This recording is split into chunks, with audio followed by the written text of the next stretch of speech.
السلام علیکم ورحمۃ اللہ وبرکاتہ۔ سورۃ الفاتحہ الحمدللہ ہماری مکمل ہو چکی ہے اور آج لیکچر نمبر 4 ہے اور انشاءاللہ سورۃ البقرہ کا آغاز کریں گے۔ آج کے ہمارے موضوعات درج ذیل ہیں۔ سب سے پہلے ہم بات کریں گے سورۃ البقرہ کا تعارف، اس کے بعد بقرہ کا معنی کیا ہے، اس سورت کا نام بقرہ کیوں رکھا ہے۔ نمبر 3 احادیث کی روشنی میں سورۃ البقرہ کے کچھ فضائل۔ تو بغیر کسی تاخیر کے سبق اسٹارٹ کرتے ہیں۔ سب سے پہلے سورۃ البقرہ کا تعارف یہ ہے کہ یہ قرآن کی دوسرے نمبر کی سورت ہے۔ پہلے نمبر پہ سورۃ الفاتحہ ہے، اس کے بعد دوسرے نمبر کی سورت سورۃ البقرہ ہے، اور قرآن کی سب سے بڑی سورت سورۃ البقرہ ہے۔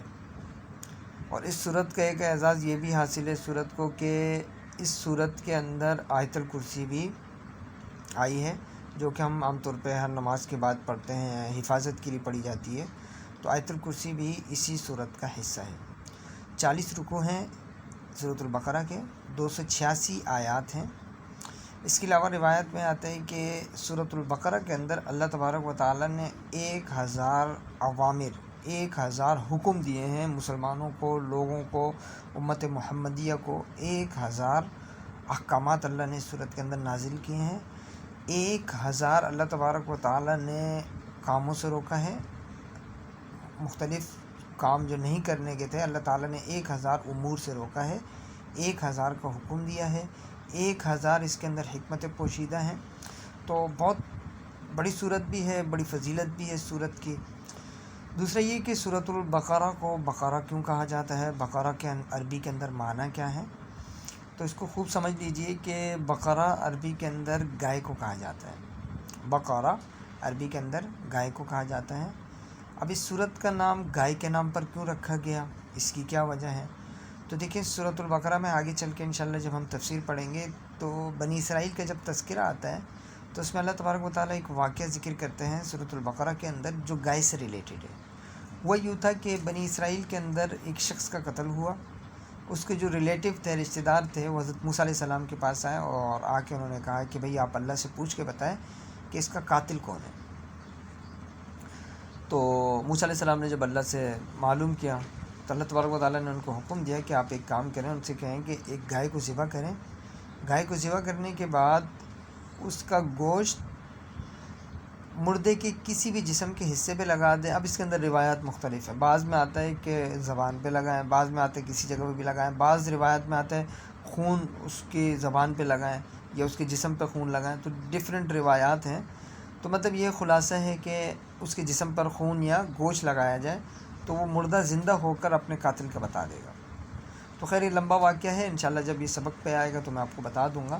تو چونکہ اس صورت کے اندر بقرہ یعنی گائے کا واقعہ بیان کیا گیا ہے، جس کی وجہ سے اس صورت کا نام ہی بقرہ رکھ دیا گیا، ٹھیک ہے۔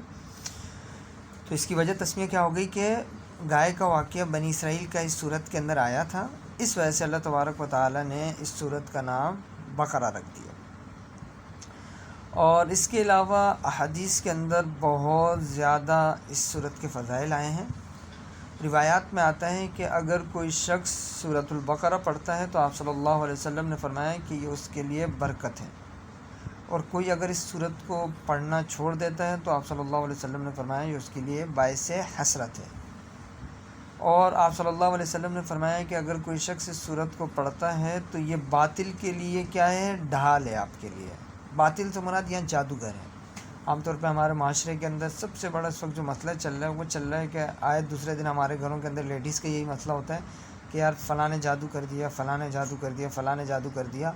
اب ہوتا یہ ہے کہ ہمارے معاشرے کے اندر بہت زیادہ 2 نمبر قسم کے عامل وغیرہ بیٹھے ہوئے ہیں مارکیٹ کے اندر، جو لوگوں کو بٹور رہے ہیں، ان سے پیسہ کھا جاتے ہیں۔ تو دیکھیں قرآن ہمارے پاس ہر چیز کا حل ہے، ہر مسئلے کا حل اس قرآن کے اندر ہمارے پاس موجود ہے، بس شرط یہ ہے کہ ہم نے اس قرآن کو پڑھنا ہے، ہم نے اس کو سمجھنا ہے۔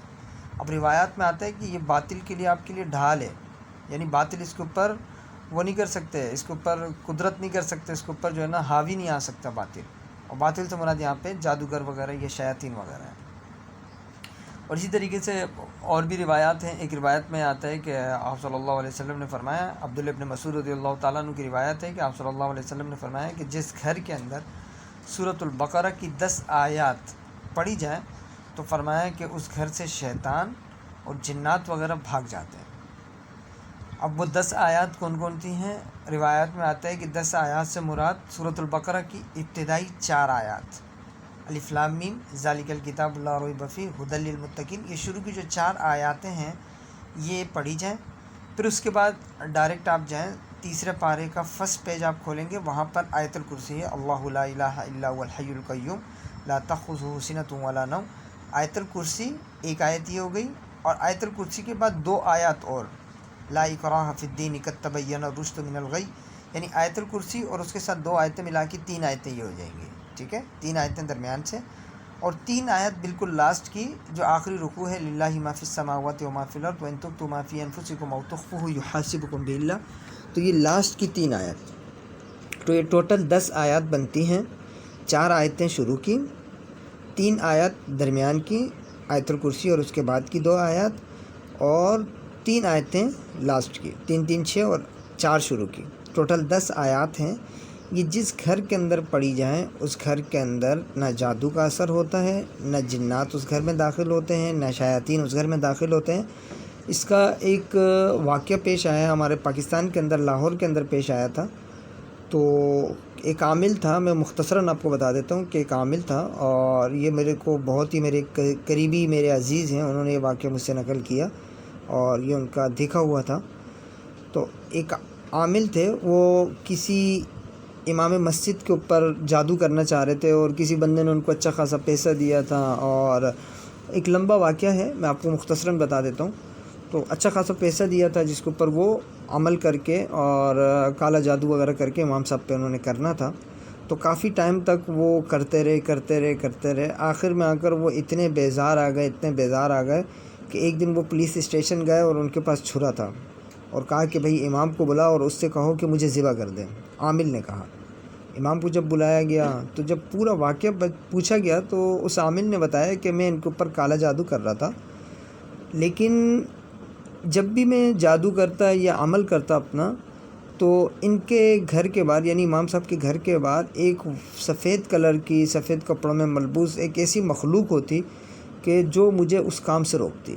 جب میں نہ رکا تو وہ مخلوق اب میری دشمن بن چکی ہے، جو مجھے مارنے کے در پہ ہے، تو میں چاہتا ہوں کہ میں خود مر جاؤں۔ جب امام صاحب سے یہ واقعہ پوچھا گیا کہ بھئی آپ کون سا ایسا عمل کرتے ہیں کہ جس کی وجہ سے آپ کی اتنی زیادہ حفاظت کی جا رہی ہے اور یہ ساری چیزیں، تو انہوں نے یہی حدیث بیان کی۔ انہوں نے کہا ہے کہ بھئی آپ صلی اللہ علیہ وسلم کی روایت ہے کہ آپ صلی اللہ علیہ وسلم نے فرمایا کہ جس گھر کے اندر سورۃ البقرہ کی 10 آیات تلاوت کی جاتی ہیں، اس گھر کے اندر نہ شیاطین داخل ہوتے ہیں، نہ جنات داخل ہوتے ہیں، نہ اس گھر پہ جادو کا اثر ہوتا ہے، نہ کوئی اور چیز ہوتی ہے۔ تو یہ ایک واقعہ تھا مختصر سا۔ تو اس واقعے سے ہمیں سبق یہ ملتا ہے کہ دیکھیں ہمارے پاس قرآن ہر چیز کا حل ہے۔ ہمارے معاشرے کے اندر اس وقت سب سے بڑا یہی مسئلہ چل رہا ہے گھروں کے اندر کہ جادو ہو گیا، اس وجہ سے ہمیں نقصان ہو رہا ہے، یہ ہو رہا ہے۔ تو آپ یہ کام کر کے دیکھیں، آپ روزانہ رات کو سونے سے پہلے اپنا معمول بنائیں، اپنے بچوں کو بتائیں، اور اپنے گھر میں اگر آپ کی اہلیہ ہیں یا اگر کوئی لیڈیز سن رہی ہے تو اپنے ہسبینڈ کو بتائیں کہ رات کو سورۃ البقرہ کی یہ 10 آیات سب نے تلاوت کرنی ہے۔ اس کے بعد اپنے گھر کا ماحول دیکھیں، گھر کے اندر سے انشاءاللہ تمام پریشانیاں اور جو آپ کو لگتا ہے کہ بھئی جادو ہو گیا، اثرات ہیں جنات کی، ساری چیزیں انشاءاللہ ختم ہو جائیں گی۔ اللہ تبارک و تعالیٰ کے کلام کے اندر بہت طاقت ہے، اللہ سے امید رکھیں۔ تو آج کا سبق یہیں تک رکھتے ہیں، اور انشاءاللہ کل سورۃ البقرہ کا انشاءاللہ آغاز کریں گے، سورۃ البقرہ کا ترجمہ، اور پھر انشاءاللہ اس کی تفسیر وغیرہ بیان کی جائے گی۔ اللہ تعالیٰ سے دعا ہے کہ اللہ تبارک و تعالیٰ ہمیں عمل کرنے کی توفیق عطا فرمائے۔ السلام علیکم ورحمۃ اللہ وبرکاتہ۔